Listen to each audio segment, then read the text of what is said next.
guys, today we're going to start our German pretzels. Again, really popular right now, and this is going to be a different method that we have to do.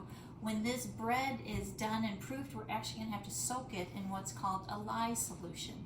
So L-Y-E. We'll talk about the lye solution as we're soaking. So just know in a little bit we will be dipping the pretzel bread in that, and then that is what's going to give the beautiful crust caramelization, which is what a German pretzel is known for. Now, in our pre-ferment section, we're going to do and use what's called a lean poulish. Remember with the French poulish, when we did our viennoiserie, we did the liquid, the yeast, and then we sprinkled the flour on top. When you do a lean poulish, we actually mix everything together.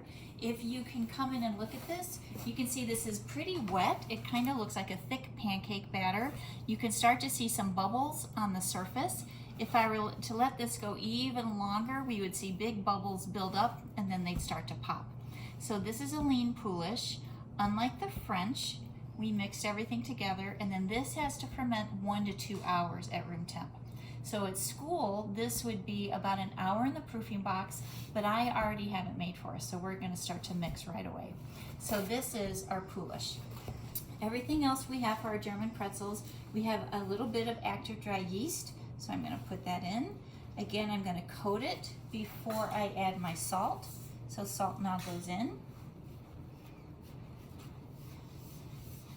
I'm going to add in my poulish. It's quite sticky. And I'm just going to work this in very much like we did when we did the naan bread. So I'm just going to mix this. It will tear a little bit. Remember from the PowerPoint, all pre-ferments go in at room temperature. So if I had to make this poulish the day before and then let it rest the 1 to 2 hours, I would have to put it in the cooler overnight, but then bring it out and let it sit for about 2 hours till I get it to that 75 to 80 degree range. But since I just made this and I let it go, it's already at room temp. So my poulish is in. Again, I have some pretty big pieces. Now I'm going to add my butter.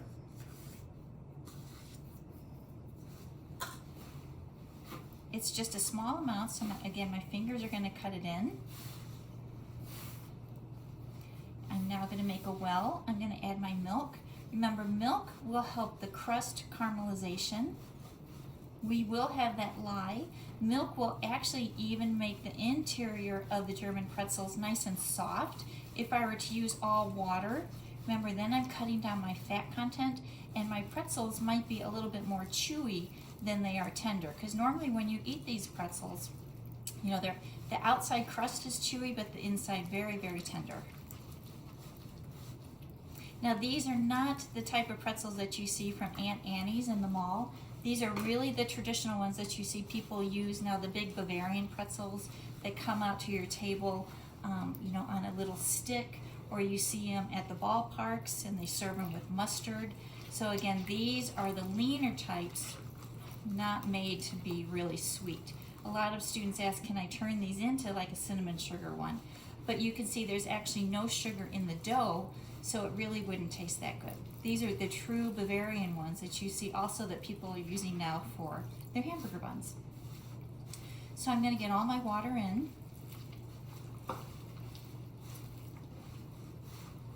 I'm going to start to do my kneading.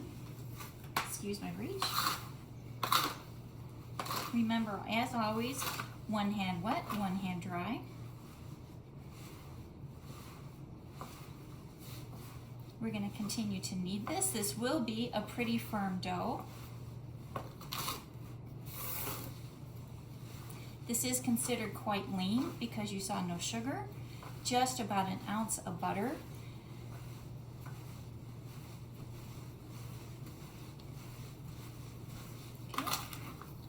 Remember what I'm doing? I'm doing speed on the bench. The faster we knead it, it doesn't have a chance to really stick. My dough is getting kind of full. You know how you guys always tease me when I say the dough is hungry and it's still trying to pick up flour. Once you see that it doesn't want to pick up any more flour, we're just going to scrape this away. And I'm going to give it just about 30 more seconds of a knead, because when you look at this, you can see it's not completely smooth. I touch it, it's just starting to spring back. I'd like it to spring back just a little bit more.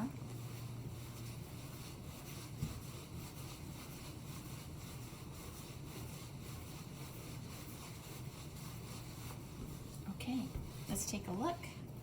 See how quickly that's going?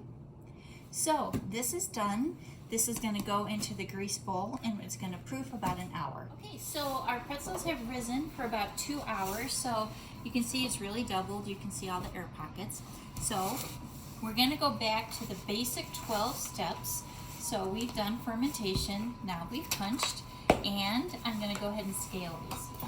Now we're going to do them about the size for dinner rolls. So we're going to scale at 3 ounces. Did you see that? I was on today. Now let's hope I get it not bad, a little off.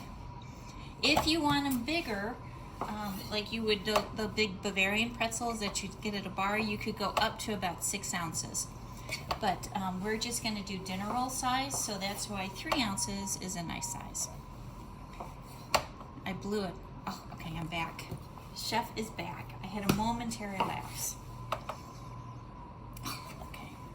Maybe you can zoom out a little bit. And Come on, Chef. I know. Oh my goodness.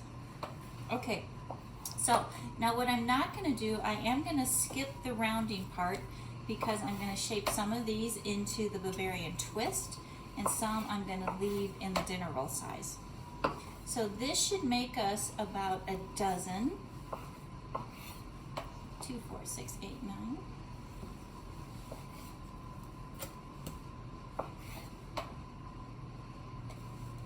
Okay, so I got 10. So here we go. I want to do first just the classic dinner roll. So I'm going to do half and half. So this will be just like we did in class, just between your index and thumb. Remember, push down on the bench. And I know you guys know this, but again, it has been 2.5 months. We're just going to let it bench then. Now for the dinner rolls, this is the final shape.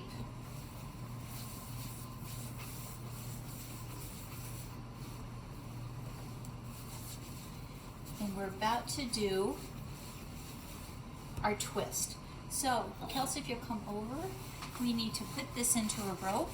We want the rope to be about 12 to 14 inches. There we go. So, when we do the German pretzel, I'm going to take the ends, I'm going to cross them over like I'm doing a neckerchief tie. I cross it over one more time, and then I take the ends, I lift them up, and then I flip it over. We want to make sure that you can see the pockets between the pretzel, because these are still going to have to rise a little bit. And remember, they will have oven spring. So just like the bagels, you don't want to go like this, twist it, and then cross it over, because you don't see any of the interior. So make sure you go 12 to 14 inches. Okay, and one more. So we cross over, we lift. You can press this down if you want, and then flip over. Okay, so I'm going to continue these makeups. Now the next step with these pretzels is we're actually going to put these in the lye. And again, this is a food grade lye. A lot of people hear the term lye and they get nervous. They think it's like a Drano lye. This is the same lye that's used for mandarin oranges. It's used for olives. Again, it's just a soaking liquid. It gives a little bit of chew, and for the mandarin oranges, it just preserves it. So this is totally safe for us to eat. It comes in a granular form. So I'll pull mine out in just a second. We actually buy it online. You can get about 2 pounds of lye, and it's about $10, and it will last you years. There's no shelf life to it because it's in a granule form. And when you're in bakeries, once the lye is made, the bakers, they just hold it from day to day. There's no reason to toss the lye out after the day's batch. So when you do the lye, it's about 1 ounce per quart of water. So my last one, again, cross over, bring up, flip over. Okay, so here is my 1.5 quart of water. I'm going to put in my lye. We just sprinkle it in. It will start to dissolve instantly.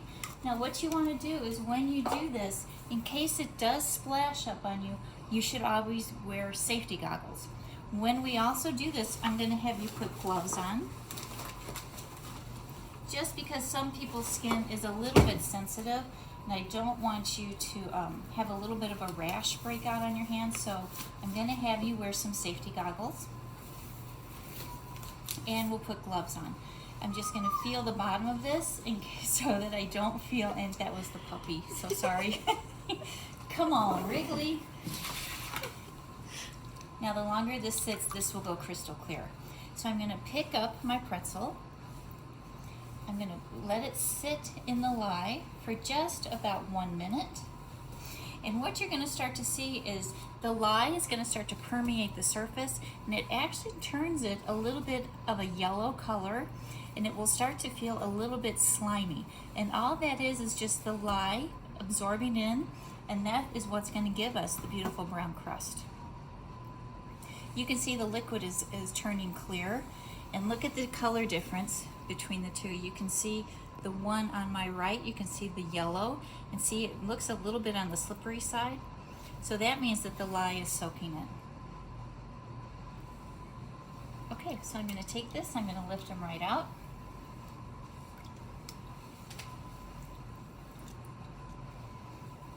Now these aren't going to rise much more, just oven spring. So you can see, just like a normal dinner roll, I'm only putting them a couple inches apart from each other.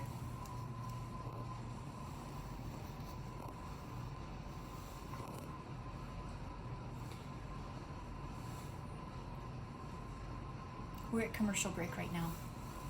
It's just sitting. Is there a Feel limit free to to how talk. much dough you can put in the bowl at once? You know what? You just want to make sure that the rolls are completely submerged in the lye. That's an excellent question, audience member. Thank you. You're very welcome. Okay, so again, I'm going to check my color, see the difference. Okay. Now, when we do these pretzels, anytime you soak something in a lye, you always want to put these on a silpat.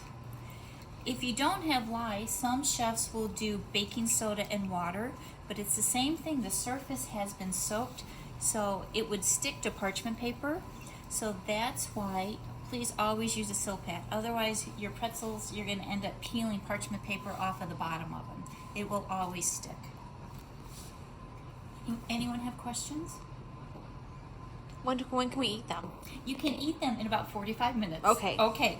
Now you can eat them with mustard. You could eat them with cheese sauce, very popular. These go on a lot of charcuterie boards. And again, if you were having a hamburger or chicken sandwich, you could easily just split these and you could use those. Okay. Now we need to do a little bit of classic garnishing. So let me take off my glasses. I'm still just going to leave my gloves on.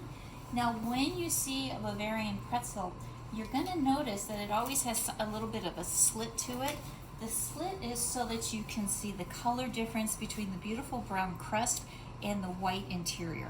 So on the smiley face, I'm going to take my scissors and I'm just going to snip. So it kind of looks like my pretzel's now smiling. So I'm going to do this to these guys. And snip. And with the round ones, it's classic to just do an X pattern. And pretzel rolls, when you see them in the grocery store or in a bakery, they sell sometimes for about $2 a roll. So they're a bit on the pricey side. And now I want to give just a little bit of flavor, so I'm going to put on some pretzel salt. Pretzel salt is just, it's a natural salt that is just left at a coarse grind. So this salt I would never use in a creaming method because it's made not to dissolve and it won't melt under the heat of the oven. Just going to scooch that little guy over.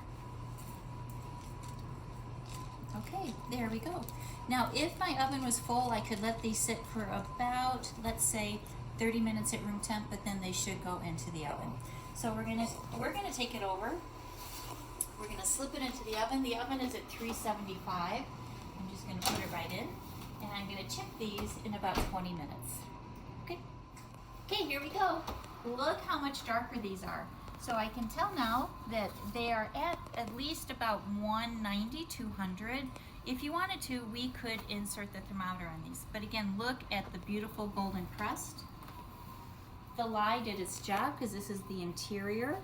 So the lye was only on the exterior, and then we did the snips, and then there we go. You see, there's our Bavarian. They did close in slightly, so some of them I could have opened up a little bit more. So this is our German pretzel. Again, if you have any questions, let me know. The pre-ferment will be made for us, and then the first day of class, everyone's gonna produce a Polish, a Biga, and we'll start our barm or our Laban. That's the build that's gonna take about 5 to 6 days for us to make. But because this will be day one, I'm gonna have it made for you, but we'll have plenty of time for you guys to make the actual pre